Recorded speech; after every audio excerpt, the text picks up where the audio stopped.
غار سور سے نکلنے کے بعد مدینہ طیبہ کا. اب جب غار سور سے نکلے تو آگے جو جھونپڑی نظر آئی نا، وہ جھونپڑی مشہور تھی کہ یہ ام معبد کی جھونپڑی ہے. ام معبد کی جھونپڑی ہے. اب اس عورت کا نام ہے ام معبد عاتقہ بنت خالد خزاعیہ.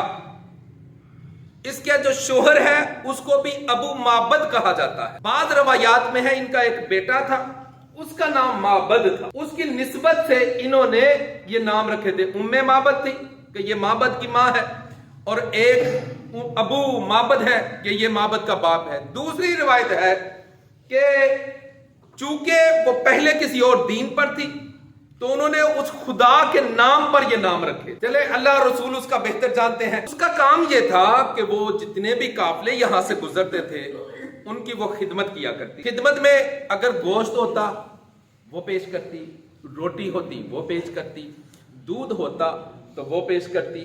اب ہوا یہ تینوں احباب ہیں نکلے ام معبد کی جھونپڑی میں اترے.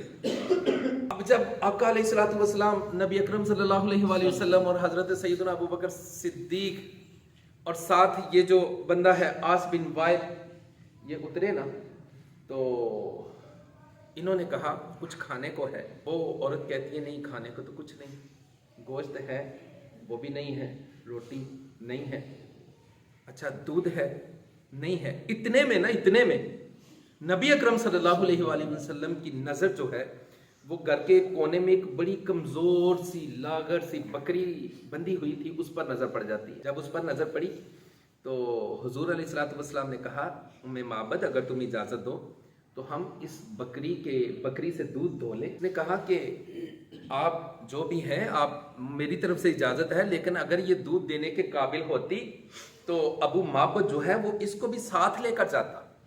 یہ تو دودھ دینے کے قابل نہیں، بیمار ہے، کمزور ہے، لاغر ہے، یہ تو چل بھی نہیں سکتی، اس نے دودھ کہاں سے دینا ہے. اچھا تم اجازت دو، اگر دودھ اس نے دے دیا تو وہ ہم پی لیں گے. اب نبی اکرم صلی اللہ علیہ وآلہ وسلم کو اجازت ملی تو حضور علیہ الصلوۃ والسلام کی خدمت میں جناب صدیق اکبر وہ بکری کو اٹھا کر لے کر آتے ہیں. نبی علیہ الصلوۃ والسلام نے اس کے تھنوں کو صاف کروایا اور پچھلی ٹانگوں کو جوڑ کر نبی علیہ الصلوۃ والسلام نے اس کے تھنوں پہ ہاتھ پھیرنا شروع کیا اور یہ دعا کی اللہم بارک لہا فی شاتہا، یا اللہ اس کی بکری میں اپنی برکت عطا فرما. اب یہ کہنے کی دیر تھی کہ وہ جو لاغر اور کمزور بکری تھی وہ فوراً تندرست ہو جاتی ہے. دودھ اتنا اترتا ہے کہ ٹانگیں جوڑی تھی وہ بھی کھل جاتی ہیں. ام معبد کوئی برتن لے آؤ. ام معبد اب ایک برتن لے کر آتی ہے، دودھ دوہا جاتا ہے، وہ برتن بھر گیا. ام معبد پیو.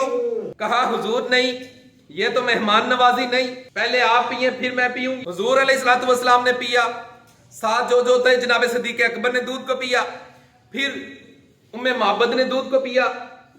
اس میں سے تھوڑا سا دودھ کم ہوا اور دوہا، وہ برتن بھرا. کہا کوئی اور برتن لے آؤ، اور برتن لایا گیا، دودھ دوہا، وہ برتن بھر گیا، حتیٰ کہ ایک ایک کرتے گھر میں جتنے برتن تھے وہ سب کے سب دودھ سے بھر جاتے ہیں.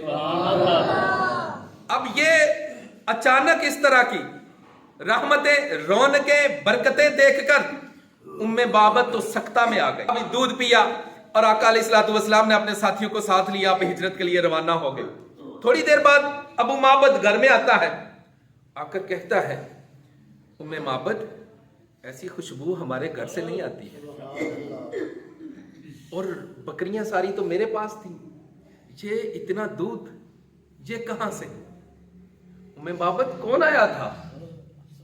اب حضرت ام معبد یہ سوچنے لگ جاتی ہیں اوہو مجھ سے تو بڑی غلطی ہو گئی ہے، میں نے تو ان کا نام ہی نہیں پوچھا.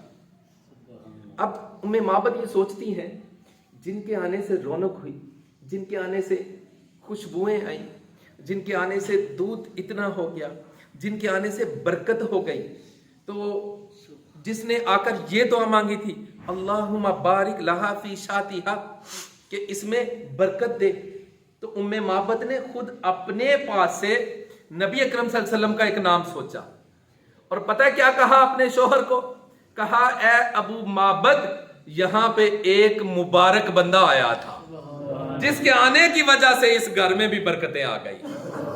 پوچھا وہ تھا کیسا, اس کا حلیہ تو بتا, دکھنے میں کیسا تھا, وہ بولنے میں کیسا تھا, اس کا چہرہ کیسا تھا. اب یہ ام معبد کہتی ہے فرأیت رجلا ظاہر الودعۃ ملیح الوجہ قسیم وسیم وفی صوتہ سہل فی عنقہ سدح وفی عینیہ تاج وفی اشفارہ بطخ اذا صمت وعلیہ الوقار اذا تکلم سما وعلاہ البہار. حضرت ام معبد کہتی ہیں کہ اے ابو معبد, وہ جو آیا تھا نا, میں اس کا کیا بتاؤں, اس کا حلیہ کیسا تھا, اس کی آنکھیں اس کو دیکھ کر ایسا لگتا تھا کہ اتنا خوبصورت بندہ دنیا میں کسی نے بھیجا ہی نہیں. دو جملے بار بار بولے ابو معبد, وہ قسیم تھا, وہ وسیم تھا, وہ قسیم تھا, وہ وسیم تھا. قسیم کسے کہتے ہیں؟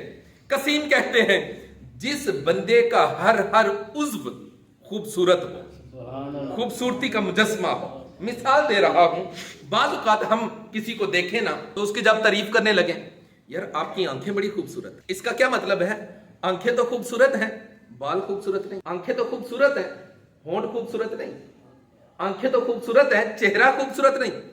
یعنی کسی ایک عضو کی تعریف کر رہے ہیں. لیکن قسیم اس کو کہا جاتا ہے کہ جس کی آنکھیں ہو پھر بھی خوبصورت, ہونٹ ہو پھر بھی خوبصورت, زبان ہو پھر بھی خوبصورت, چہرہ ہو پھر بھی خوبصورت, ہاتھ ہو وہ بھی خوبصورت, بازو ہو وہ بھی خوبصورت, سینہ بھی خوبصورت, پیٹ بھی خوبصورت, ٹانگیں بھی خوبصورت, اور پاؤں بھی خوبصورت ہو. سر سے لے کر پاؤں تک تنویر ہی تنویر ہو. گویا کہ حسن کے ہر عضو میں حسن کا سراپا جس میں پایا جاتا ہو اس کو قسیم کہا جاتا ہے. اچھا, وہ کہتے ہیں ابو معبد وہ وسیم بھی تھا, وہ وسیم بھی تھا. قسیم وسیم. وسیم کسے کہتے ہیں؟ وسیم اس کو کہتے ہیں, وسیم اس کو کہتے ہیں کہ فرض کریں ایک بندہ ہے, اس کو دور سے دیکھے, دور کھڑا ہو, یا کوئی بھی چیز ہو, گاڑی ہو, دور سے کھڑی ہو, دور کھڑی ہو, اس کو دیکھے تو دور سے یار گاڑی بڑی خوبصورت ہے, لیکن وہ جب قریب آئے تو اس کی خراشیں نظر آئے, اس کے وہ جو ڈینٹ پڑے ہو وہ نظر آئے, کچھ نہ کچھ کمی ہو سکتی ہے. دور کی چیز اور ہے, قریب آئے گی اور ہے.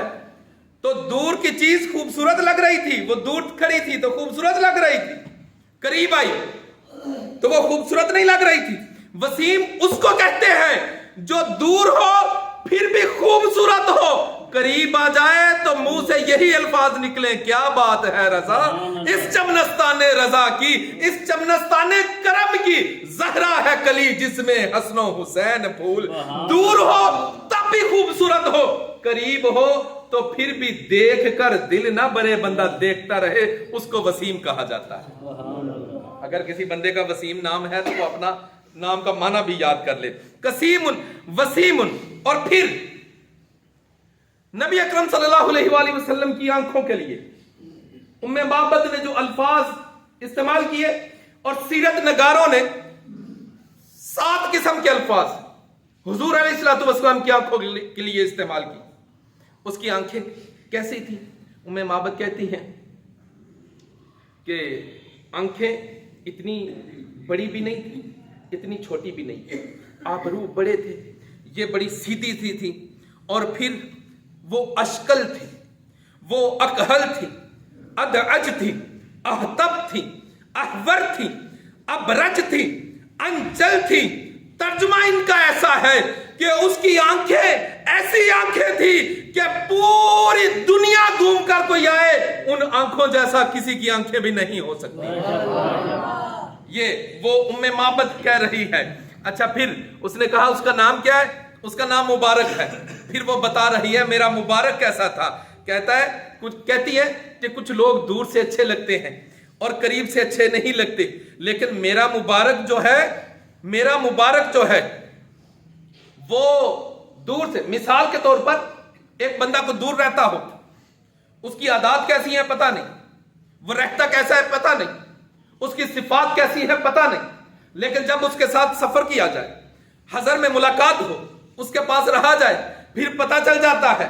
اور ہمارے ہاں ویسے بھی ایک محاورہ بولا جاتا ہے کہ دور کے ڈول سہانے ہوتے ہیں.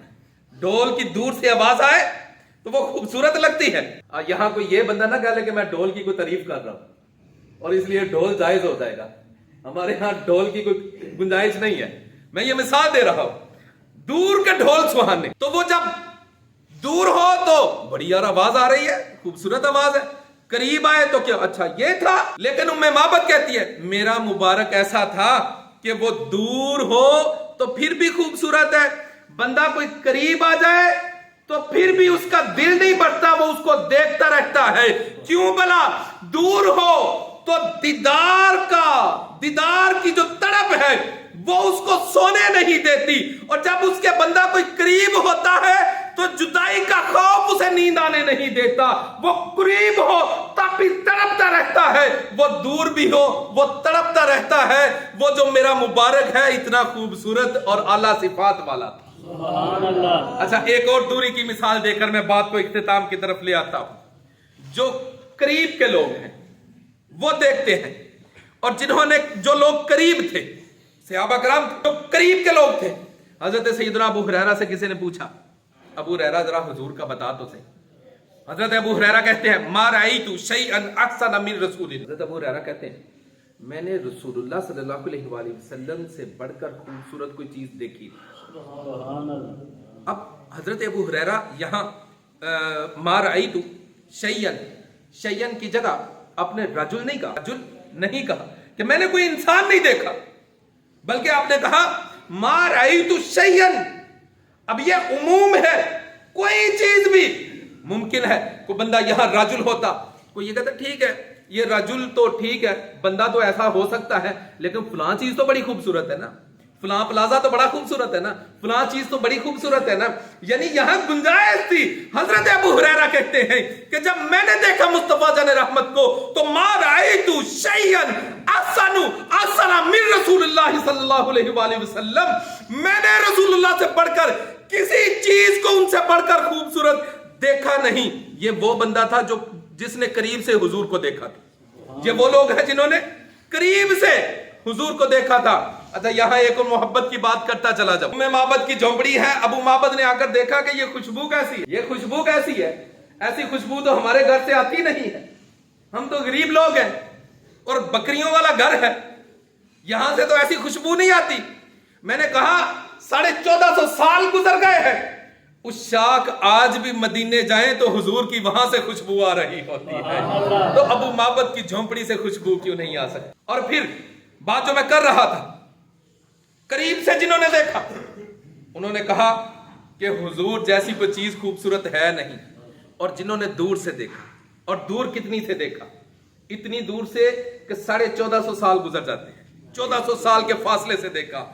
قریب والا کہتا ہے میں نے حضور جیسی خوبصورت کوئی چیز نہیں دیکھی, اور دور والا کہتا ہے مکھ چند بدر شاشانی ہے, متھے چمک دی لاٹ نورانی ہے, کالی زلف تے اکھ مستانی ہے, مخمور اکھی ہن مد بریاں. جو بندہ قریب تھا نا, جب اس نے حضور کو دیکھا تو وہ کہتا ہے وَأَحْسَنَ مِنْكَ لَمْ تَرَ قَطُّ عَيْنِي, میری آنکھوں نے آپ جیسا خوبصورت دیکھا ہی نہیں.